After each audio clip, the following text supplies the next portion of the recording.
Bhagavate Vasudevaya.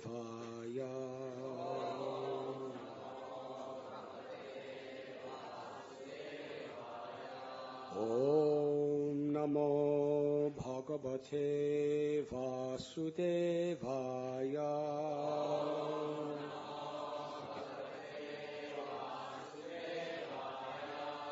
Om Namo Bhagavate Vasudevaya.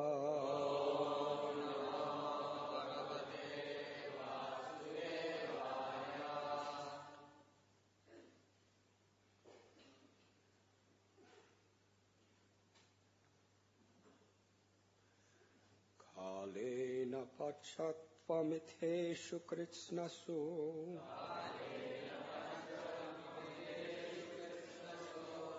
Lokeshu Paleshu cha Sarvahetusu.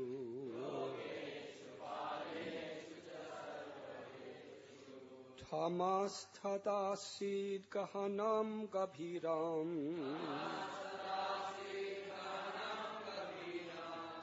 Yasthasya Pare Vivarajate Vibhu.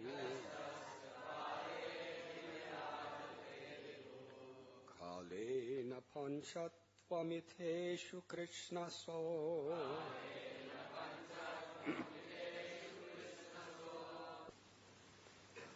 In due course of time, when all the causative and effective manifestations of the universe, including the planets and their directors and maintainers, are annihilated, there is a situation of dense darkness. Above this darkness, however, is the Supreme Personality of Godhead. I take shelter of His lotus feet. Purport by His Divine Grace, A.C. Bhaktivedanta Swami Prabhupada. From the Vedic mantras, we understand that the Supreme Personality of Godhead is above everything. He is supreme, above all the demigods, including Lord Brahma and Lord Shiva. He is the supreme controller. When everything disappears by the influence of His energy, the cosmic situation is one of dense darkness. The Supreme Lord, however, is the sunshine, as confirmed in the Vedic mantras, Aditya Varanam Tamasa Parastat. In our daily experience, when we on earth are in the darkness of night, the sun is always luminous somewhere in the sky. Similarly, the Supreme Personality of Godhead, the Supreme Sun, always remains luminous, even when the entire cosmic manifestation is annihilated in due course of time.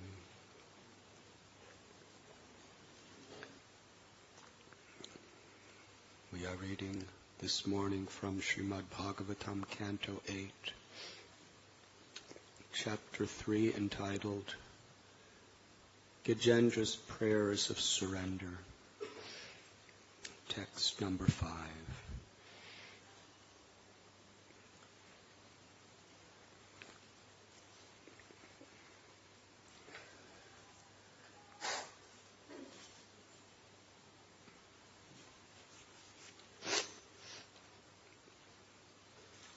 Despite Gajendra's efforts, despite all of his hopes, this crocodile just will not let go of him.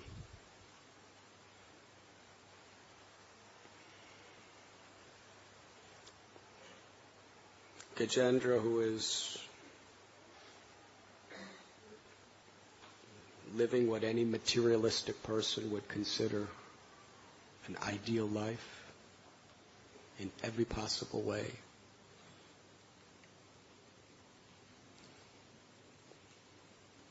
who is quite proud of his power, of his reputation, of his ability to control things,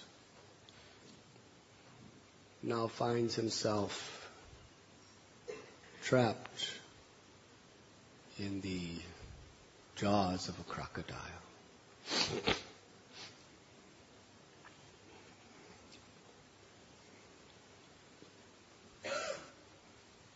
And he's fighting with this crocodile for 1,000 years, celestial years.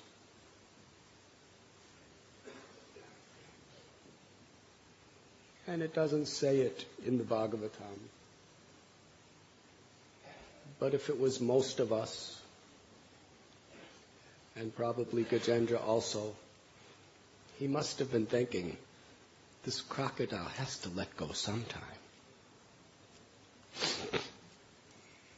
But despite his hopes, despite his efforts, the crocodile just will not let go of him.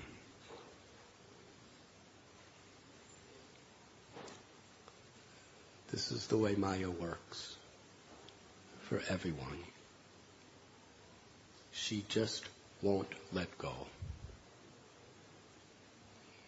no matter what you do.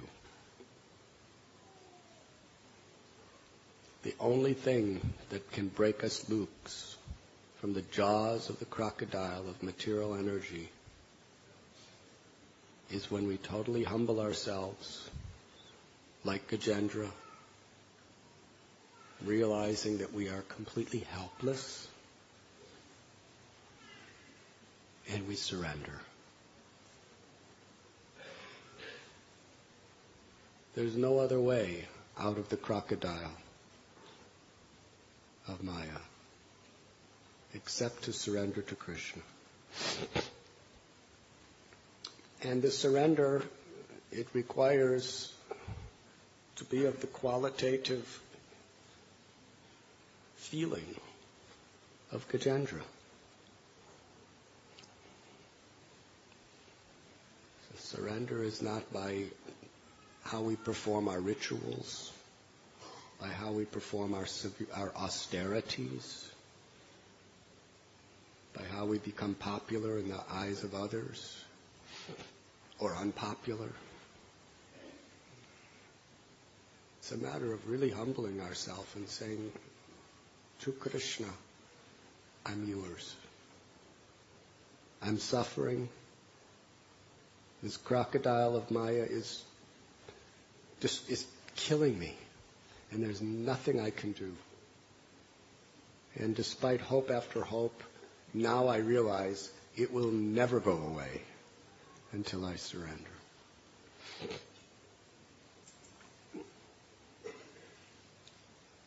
Sometimes as devotees, we're wondering, when is Maya going to let up? When is she going to leave me alone?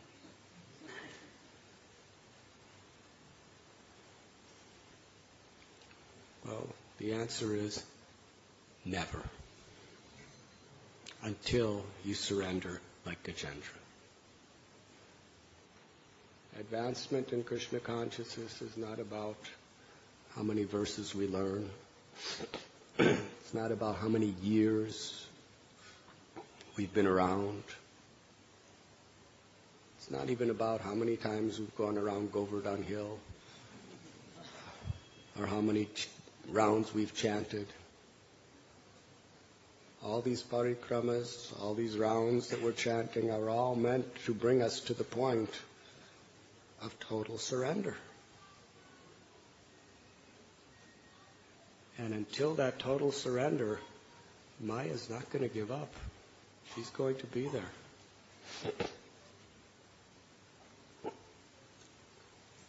And that is Krishna's mercy.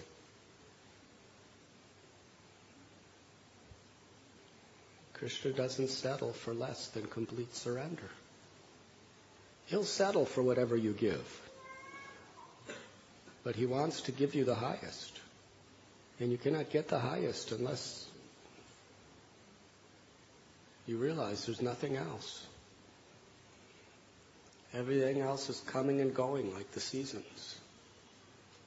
There's only one thing that is permanent, and there's only one thing that can give me shelter, and that is Krishna. And we can read it and hear it and speak it.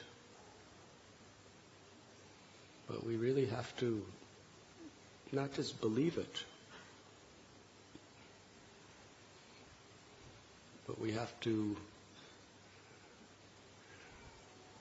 act on it.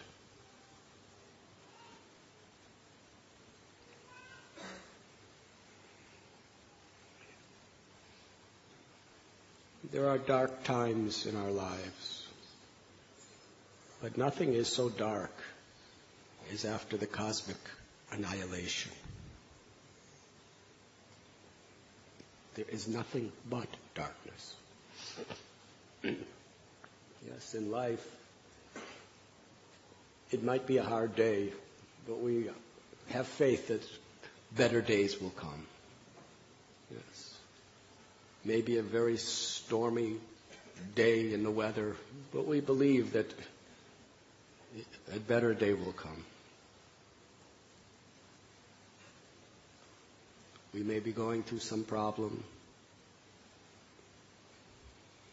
but we have some faith that this problem will end. And that itself gives us shelter. Yes, that the problem will end, that it's temporary. It gives us some shelter. Whether it be a problem due to our own health or our own mental condition, or whether it's by the climate or natural environment, or whether it's problems caused by other living beings. People trying to destroy us, people who just don't act the way we feel is favorable to us. And do you not feel some shelter thinking that someday this will end?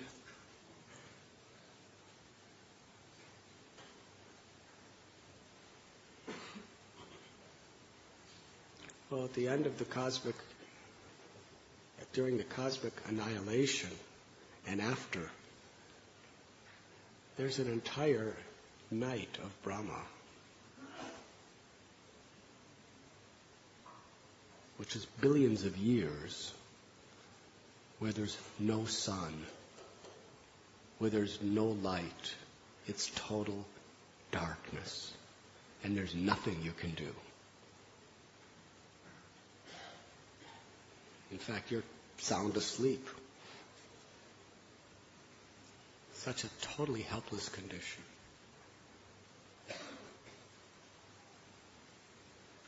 But even at that time, Krishna is there, above all the darkness,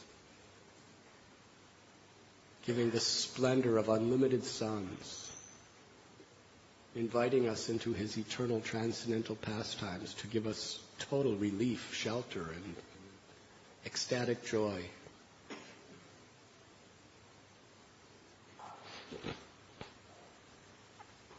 So Maya's way of dealing with us in this world is to keep us under the illusion that things will get better. Yes? No matter how bad things are, Maya tricks us to think things will get better. Whatever crocodile is biting you, it's going to get tired after some time, and it's going to go away. And as long as we have such false hopes, we never surrender.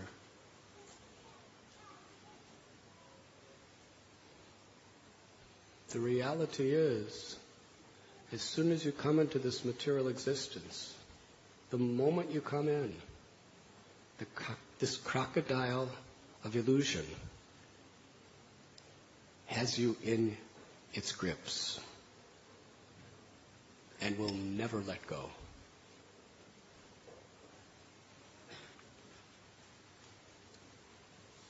This is Shukadeva Goswami's lesson to us in Srimad Bhagavatam.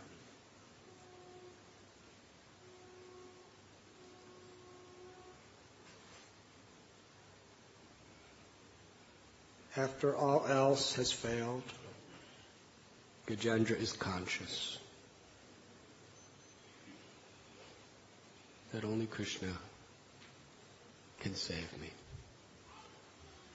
I am yours. And in his surrender, he's not asking the Lord to take the crocodile away. He's basically just giving his life to Krishna. In a crocodile, outside of a crocodile, Krishna, I'm yours. That is surrender.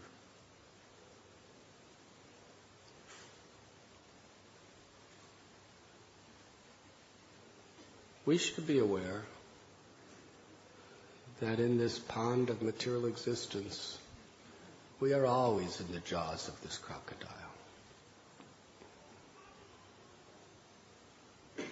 When Lord Chaitanya chants Jeev Jago, what he's saying, if you read further in the song, that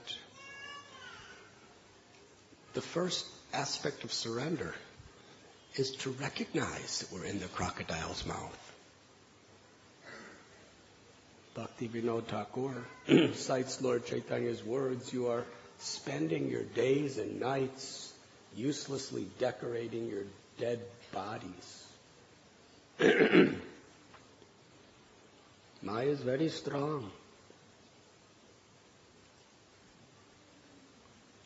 Queen Kunti prayed for calamities so that she'd always be aware that she's in the mouth of this crocodile. So that every moment she's crying out to Krishna. Our illusion is we're not aware of our predicament. And even if we are aware sometimes, seriously aware of our predicament, our illusion is we think it's going to go away sometime.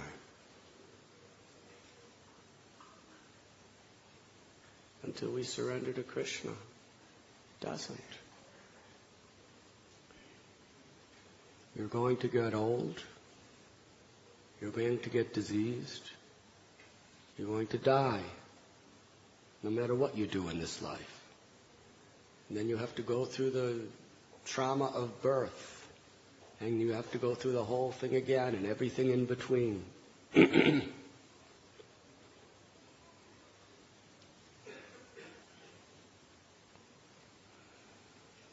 This crocodile is relentless. And the problem is this crocodile is as eternal as your very soul. Maya is eternal. The manifestations of hers are temporary, but Maya is forever. She's Krishna's external energy, the Bahiranga Shakti. She's forever.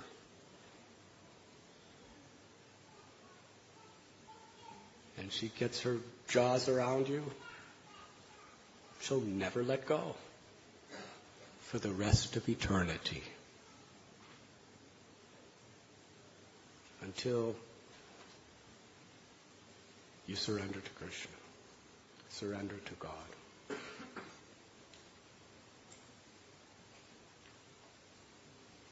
That's why in the early days of the Christians, they thought it was great to be martyred, to be crucified, or to be killed, tortured and killed.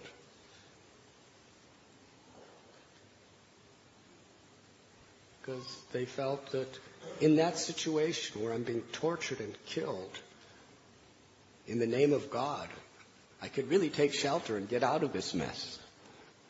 Yes. It was considered a blessing when people would torture you and kill you. It's considered an honor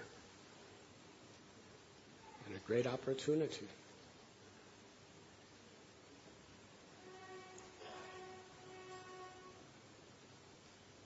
Of course, their idea is if you don't surrender to God, you're going to be in hell forever. Of course, the early Christians, whether they actually believed that or not, I don't know. They're a difference of opinions. But one thing they do definitely believe is there's everlasting suffering until you surrender to the Lord.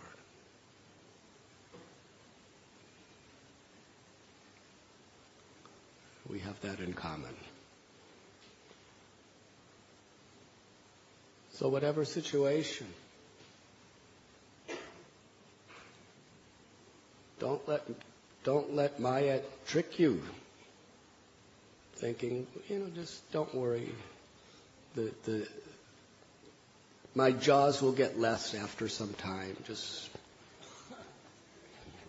be all right. Never.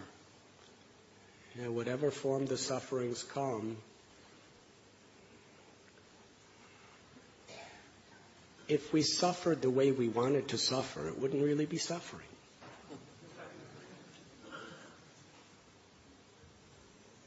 Actual suffering means really the way I don't want it. What really hurts me. Maybe coming from other people, maybe coming from my own body, maybe coming from the environment, but somehow or other, the worst suffering is the sufferings that we would never prefer. We would never select this. It's not that there's a list and these are the sufferings, choose the ones you like. Sometimes it's going to come the worst possible way. That's what happened to Gajendra. He was totally humiliated. Not only was he in physical, absolute pain, but he was completely humiliated in front of all the people who honored him and worshipped him.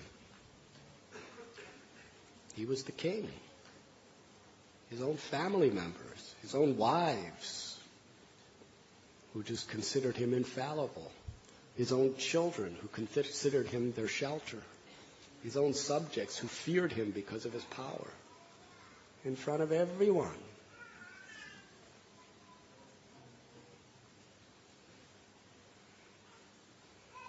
He was helpless. He was defeated. He had nothing. It is in that state that he is surrendering his life to the Lord. And how is he surrendering? Through his prayers. My Lord, I am yours.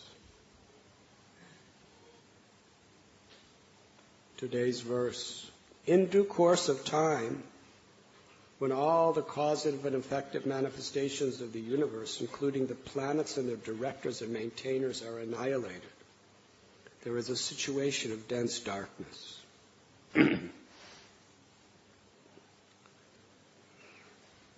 However, we have our hope against hope of making things better in this world.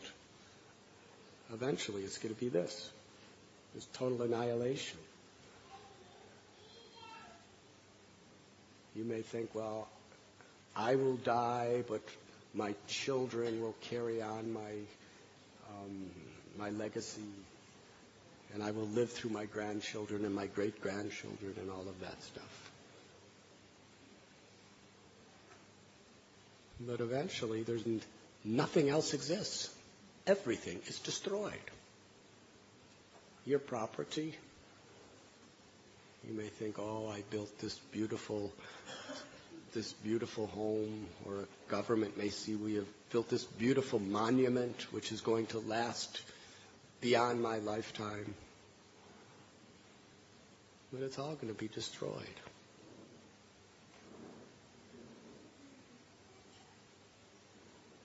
Actually, a devotee recognizes this time of total annihilation, even in the present moment. Because it's potentially and it's inevitably there, even in the moment. whatever things they are in this world, it's only separated by a little bit of time till it's all totally annihilated. And there's nothing but darkness. But in every situation, even in this most extreme condition, Krishna's always there to help us.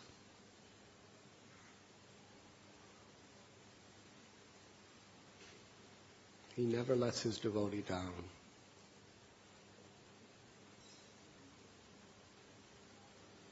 We may be thinking that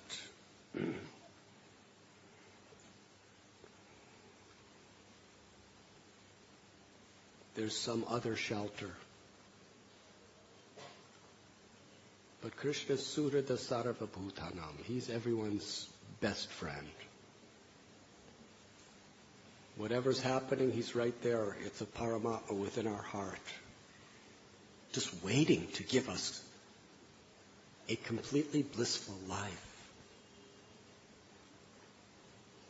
He's always waiting for us, no matter what we do, no matter what we've done.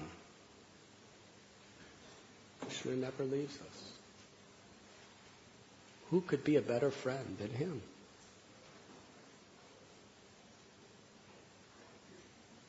If you totally betray, blaspheme, reject somebody, birth after birth after birth, are they going to still be with you? Krishna's love is unconditional. He never leaves us. Always waiting.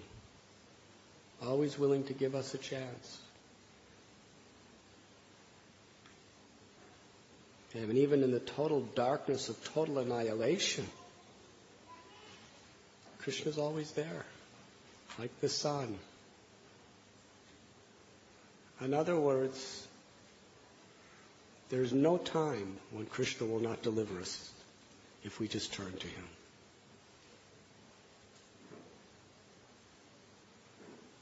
So this is one of the most important stories of the Srimad Bhagavatam. In the 10th canto of the Bhagavatam, we read about the beautiful relationships between Krishna and the residents of Vrindavan. But before we could actually appreciate what is that spiritual exchange of love, we have to go beyond Gajendra's realization. We have to surrender.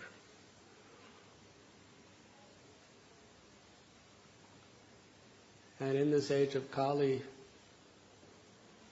Golokera Premadana Harinam Sankirtan, the Lord has descended in his holy name. That same Lord that came down and cut the crocodile's mouth and then transformed Gajendra into his original spiritual body, put him on an airplane, and took him back home, back to Godhead. And he did all this within a few minutes. We will read. Because Gajendra was so sincere, Krishna descended with his chakra, cut the crocodile, and that wasn't how Gajendra was liberated. Now, if Gajendra, after being liberated, was thinking, oh, what a relief, now I could, take care of my family, then Krishna would have just left him there. Vishnu would have said, oh, you want to take care of your family now? Okay. But there's going to be another crocodile. You're not out of the real crocodile's mouth. But after he was liberated from the crocodile, Gajendra didn't want to do anything except serve the Lord. He loved the Lord. He was so grateful. So seeing that he had no other desire, he lost all his hopes in the blind faith of Maya's false promises within this world. Krishna not only cut him out of the crocodile, he put him on an airplane and sent him directly to Vaikuntha, non-stop.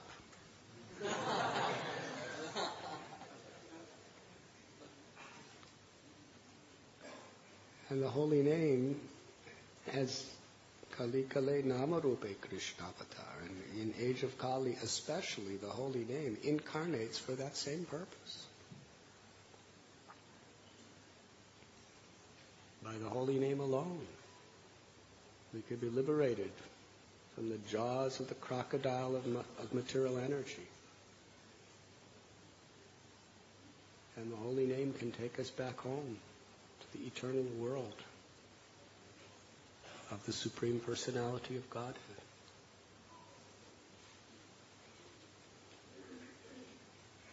So that is our faith, that is our conviction, and that is our good fortune, that we have been given this understanding.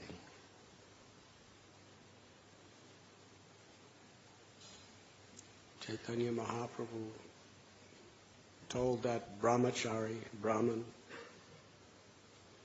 it is not by learning, it is not by austerities, it's not just by performing your rituals, it's only by pure devotion. Hanuman was a monkey. The gopis were just simple cowherd girls. Gajendra was an elephant. Whoever we are, when we actually surrender, when we really are convinced that the crocodile will never, ever, ever let go. Sometimes we recognize it, sometimes we don't, but we're always in that crocodile's jaws of Maya. And factually, even during Lord Brahma's night, when everything is annihilated in total darkness and nothing else exists, the crocodile exists. We're still in the jaws. We may be so sound asleep that we don't even realize it, but we're still in the jaws. Maya doesn't let us go even after the annihilation. And as soon as Brahma wakes up, we wake up and we find we're still there. Maya doesn't go to sleep.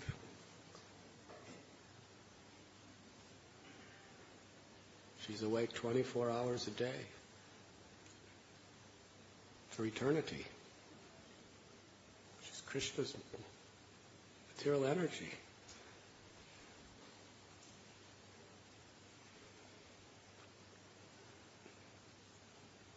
Krishna tells in the Bhagavad Gita, when he doesn't talk about one day after another. He's talking about kalpa after kalpa. He's talking about Brahma lifetime after Brahma lifetime. We've been in this material world. Brahma lives 311 trillion years. We may have been in the crocodile's jaws of material energy for thousands of Brahma's lifetimes. And for not a second does that crocodile ever let up. Sometimes we recognize it more. And sometimes when people are really enjoying and thinking they're having a good time, that's when the grips are the tightest. In other words, we can't get out. The pleasures are one of the ways that those jaws, that crocodile has many teeth. Yes, and they're all sharp. Some of them are the teeth of the pleasures that keep us trapped. Some are the teeth of the miseries that keep us trapped.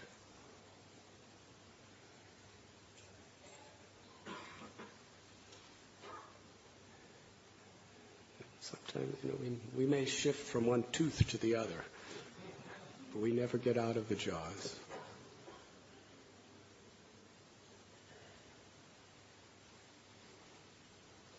But Krishna has come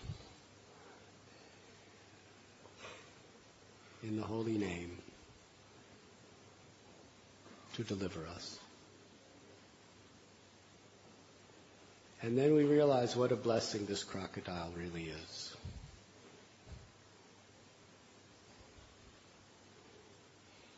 Because without Maya, we may be eternally separated from God. Unless she made us suffer the way she does.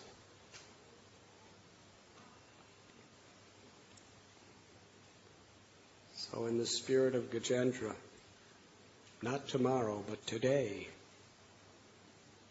we should learn to sincerely take shelter of the Lord as we are chanting His holy name.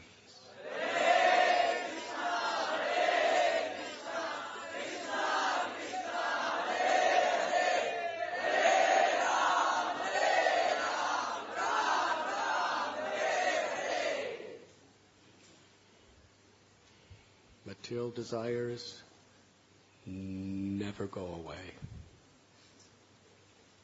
until you surrender to Krishna. When will we learn? Is there any questions? Mahaduti Prabhu, would you like to speak something?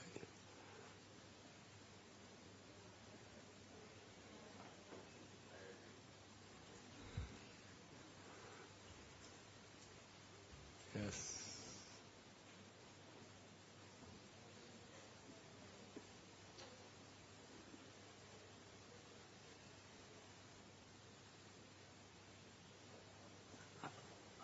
Thank you, Maharaj, for this.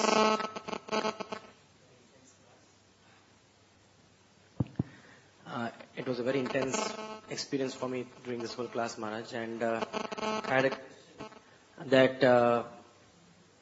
we as grihasthas who have social life also, apart from the spiritual life, we have a lot of social life where we have to do a lot of social activities like earning money and having a shelter of house and so on and so forth, responsibilities.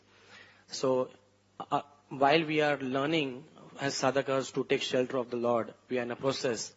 But at the same time, we have a lot of responsibilities. And if we do not feel that the suffering will end, then practically we all will be very depressed people. At least I will be very depressed because if I know that if right now the recession is going on, but if it doesn't end, then I'll be a depressed person. Because how will I survive with all the responsibility that I have? So even though you are teaching us that, yes, we should know for sure that this suffering will never end, but how do we get rid of the depression which will be the cause of that thinking? Because if we start thinking this, then at least I feel I will be a very depressed person with my responsibility that I have. So while I'm learning to take shelter, I've not yet learned the whole art. I'm learning to take shelter, but how do we really take care of this both aspects, Maharaj? Until you recognize the reality of Maya and how we are in the jaws of the crocodile, you'll never surrender to Krishna. As easy as that. So we may have to perform our worldly duties, But we should not do it in illusion. We should understand that there's only one solution. You see, in time, the recession may go away. Yes? So if that's your hope, that my happiness is based on the hope that the recession will go away. Well, before the recession goes away, so many other things could happen too that are much worse than the recession. Yes? I mean, people are dying of cancer. You think they care about the recession? They'd be very happy with the recession. Yes? People have been betrayed by their loved ones. You think they care about the recession? Yes, there's so many songs about broken hearts. Not many songs about recessions.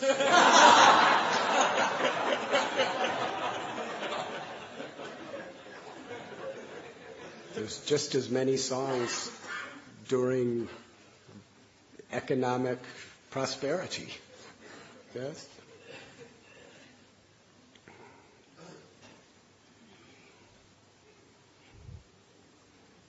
And even though the recession may end in time, still, at every moment, you're getting older. Yes? By the time the recession ends, you may be so old you can't enjoy anything anyway.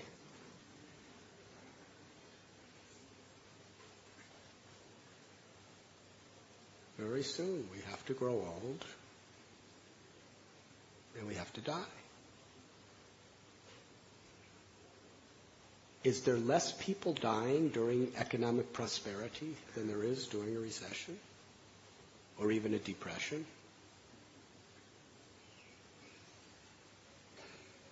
What do you say? Same amount of people die. Everyone. That's material nature.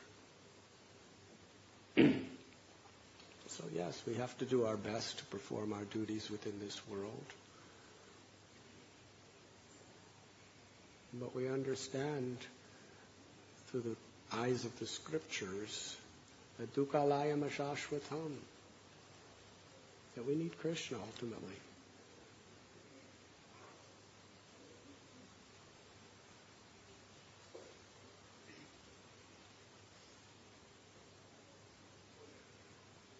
Economic prosperity is one of the teeth of the crocodile. Recession is another tooth. Depression is another tooth. Right? But it's the same jaw. Many teeth.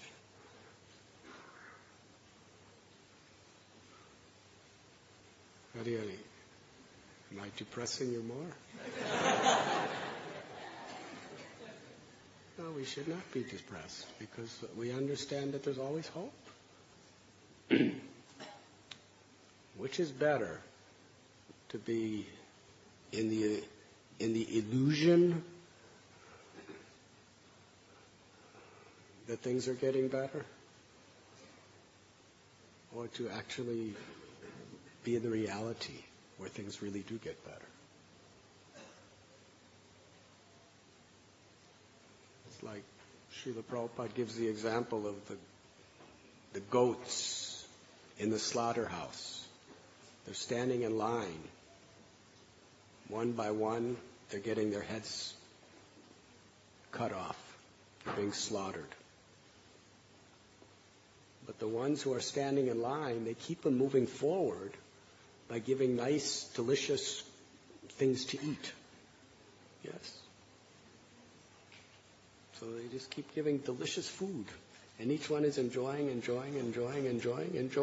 they don't realize that they're actually moving forward, and it's just a matter of minutes till they're going to be slaughtered. Now that goat who's 5 goats from the end of the line who's enjoying like anything because doesn't know what's coming up. He's actually happy in his own mind. But from the perspective of seeing the whole scenario, tell me, Sri Dhammaprabhu, would you consider that goat to be happy? It's a fool's happiness. Yes.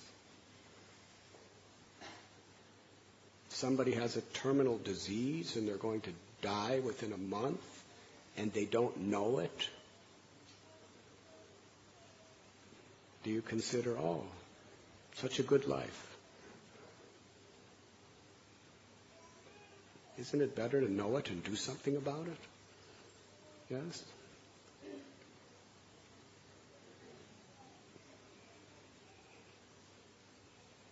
So Krishna consciousness is not about being depressed. Krishna consciousness is about being optimistic.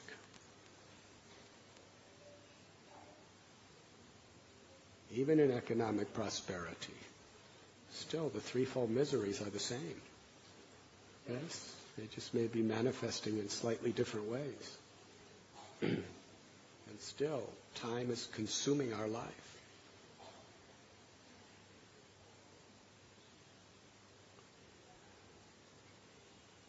So Krishna consciousness is just being realistic.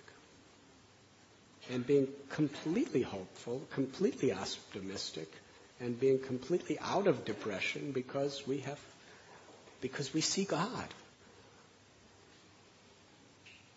We're calling for Krishna while we're doing all these things that we have to do. We're seeking the permanent solution.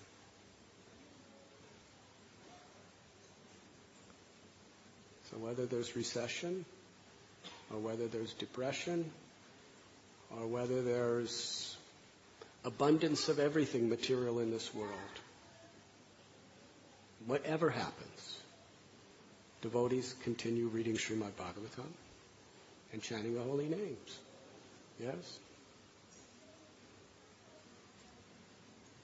In other words, we understand what our shelter is in all situations. And that's where we find our real happiness.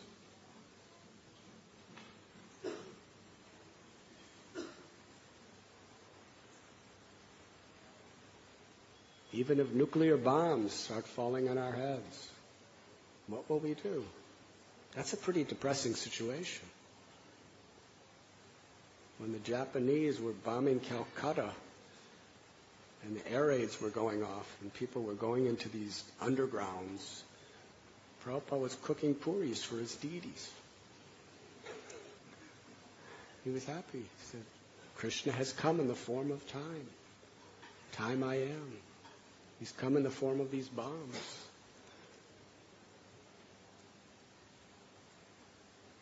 So in good times and bad times, in the ups and the downs, in the winters and the summers, we have the Srimad Bhagavatam. We have the association of Vaishnavas. We have the holy name. And we have faith that that's always our real shelter.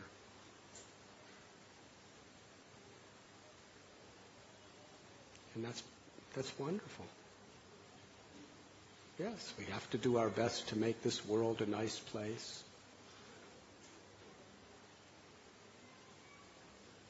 But there's only one thing that could really make it a nice place.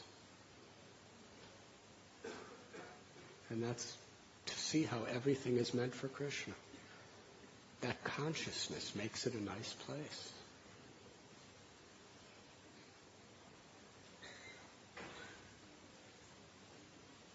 Does that answer your question? Yes.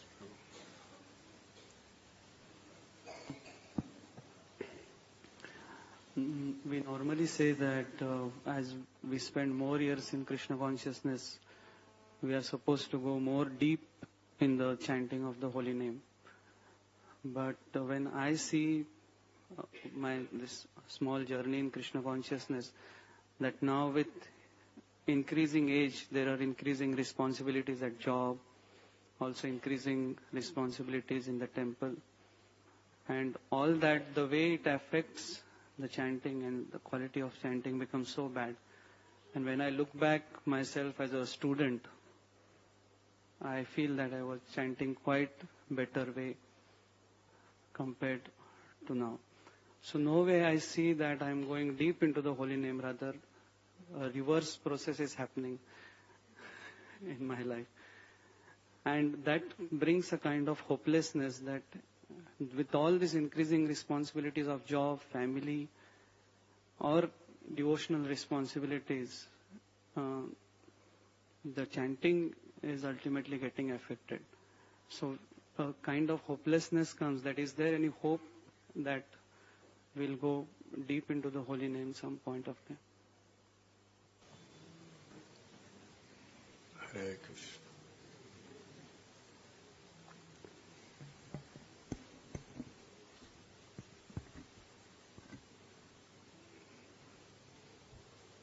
He's smiling as he's asking this question.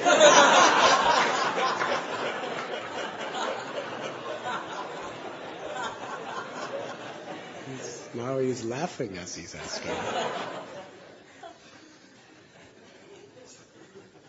It is it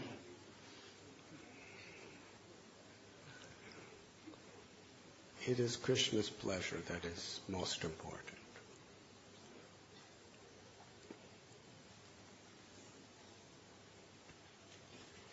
Yesterday, one very wonderful man came to visit me, and he was talking about surrender. And he was saying that in the Bible,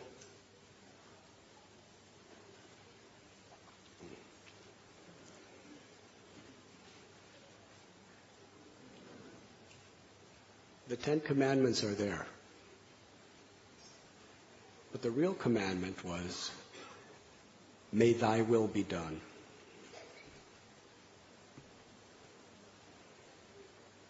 And then this is my will. God is giving his will in so many different ways. But may thy will be done, which means, Krishna, I'm yours. My Lord, whatever is your will, let that be my will. That actually is surrender. Surrender is not a horrible situation of being beaten down. Surrender simply means, Krishna, whatever is your will is my will. That's all.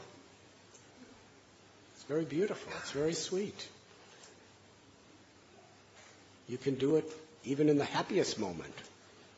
But usually we don't. That's the problem. Samsiddhir haritoshanam. That what pleases Krishna is what's important. So if you are taking serious responsibilities in life in a responsible Krishna conscious way, then you're pleasing Krishna. And you're trying to chant the holy names, even if it may not be as apparently attentive as it was when you were a student. The fact that you're taking such responsibility on behalf of Krishna, Krishna may be enjoying your attempts to chant the holy name now more than he was when you were a student.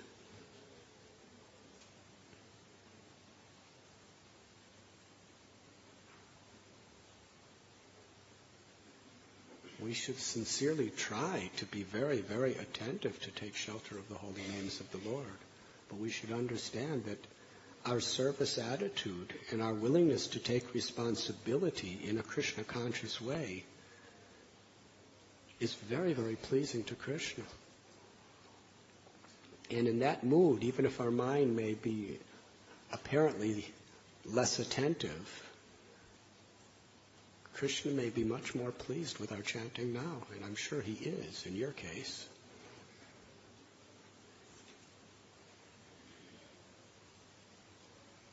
So certainly, we should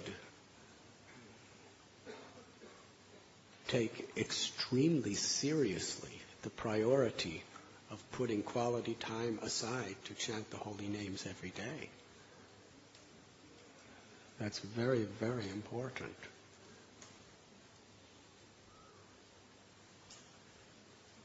But we shouldn't think that taking spiritual responsibility is a distraction.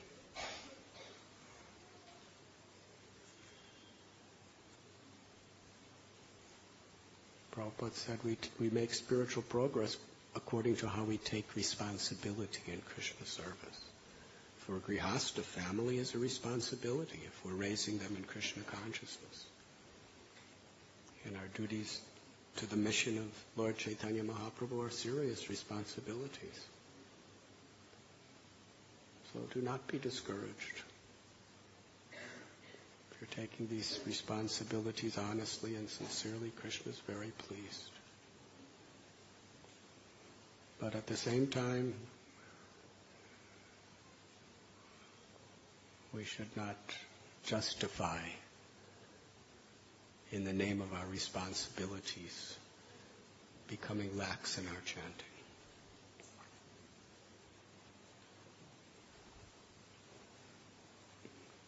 When we chant the holy names, we're begging Krishna for service. So Krishna gives us service. You must have been chanting quite sincerely when you were a student. Now you have so much service. Krishna's happy with your service.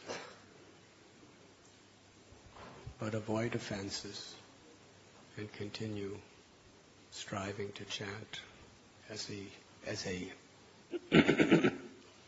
primary priority of life. One more question, Mahaprabhu. Maharaj, in spite of taking all responsibilities, whether it's family or temple responsibilities, if the conclusion is that this material world is dukhalaya, then why to waste time for doing so many things to so many people, in spite of doing our best possible efforts? If in this world we will be unhappy, then why not to join only brahmacharya ashram?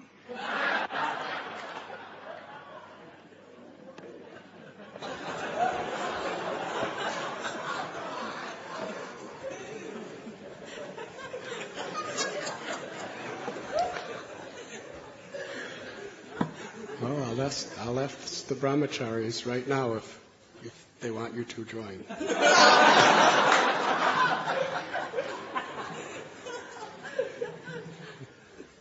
Govinda Prabhu, Gaurgopal Prabhu, Vasudev Prabhu, would you like Mahaprabhu to join the brahmachari? You can give microphone to them.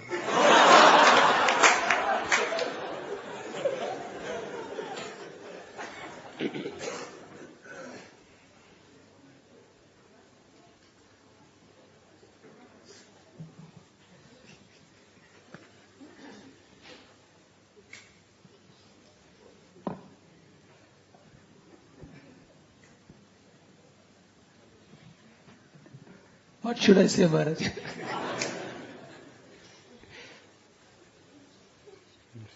Tell us your realization.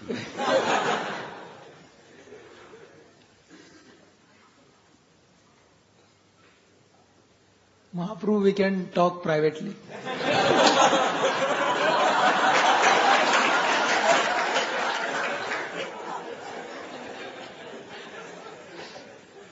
That's the answer.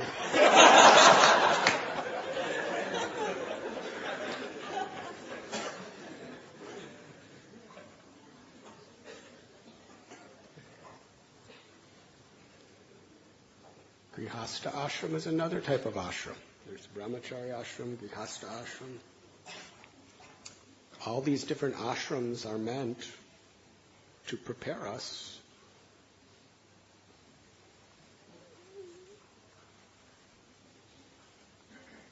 for perfect Krishna consciousness. All of these ashrams, whether it's brahmachari, grihastha, vanaprastha, sannyas, they're all meant to bring us to the point of Gajendra, of taking shelter of the Lord. And not everyone could be a brahmachari. If you artificially try to do it and you don't practice Krishna consciousness properly, if you're not following the principles properly because you're unable to, then you're not going to make progress. So grihastha ashram is more suitable. Yes? Grihastha ashram is a perfect arrangement for Krishna consciousness, but we have to keep our focus. Just like when Garga Muni came to the house of Nanda Maharaj.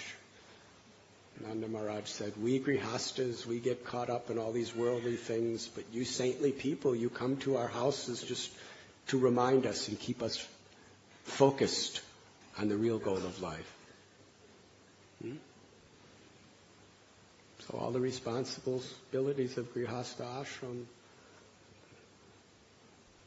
they can be transformed into devotional service if we keep good association with sadhus, we have good character, we have good sadhana, and we learn to make our house a temple of God, an ashram of God. Yes, then grihastha ashram is perfect. And it's something that's very doable if we are sincere.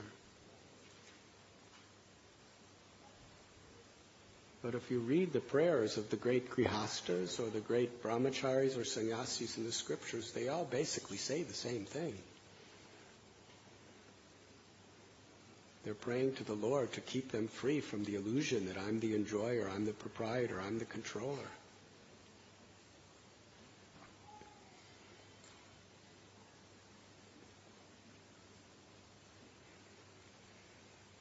And they're trying to orient their lives around service on the spiritual platform. Because we are eternal souls. We are Satchit Ananda. That's who we are. That's who we always will be. And factually, there's nothing that the crocodile of illusion can do to change that. We are eternal, full of knowledge, full of bliss. We're eternally related to God, to Krishna. Nothing can change that. That's the ultimate hope. All we have to do is wake up from the illusion. The crocodile is just keeping us away from our reality.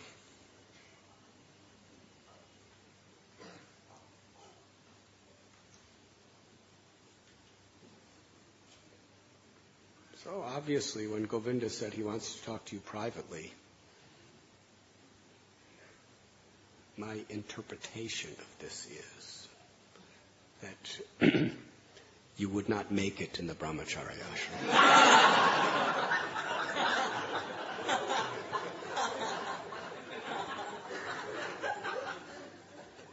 But you are doing service that the brahmacharis can't do. In fact, when the brahmacharis are in desperation in certain events, they come to you to help them. Yes? You wouldn't be able to do that for them if you were a brahmachari. So they need you the way you are. And you need them the way they are. They're giving you shelter in the sense of the inspiration of renunciation. And you're giving them shelter by your seniority and by your dedication and by the amazing acts of devotional service that you can offer.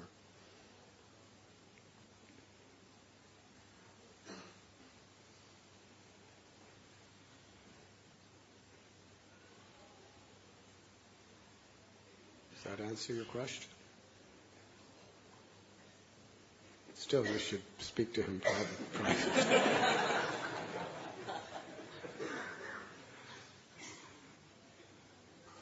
Govinda Prabhu, did I represent you properly?